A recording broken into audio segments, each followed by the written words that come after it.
A brand new beginning can only come after an ending.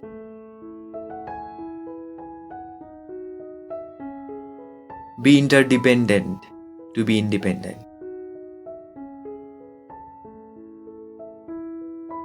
In life, you can either regret for the end of something, or you can hope best for the starting of something.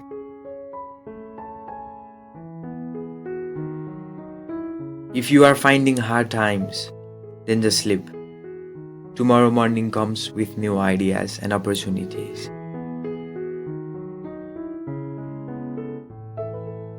Being separated from someone adds more value of that person. The same person, if had been with you, you wouldn't have same kind of blissful feelings for him or her.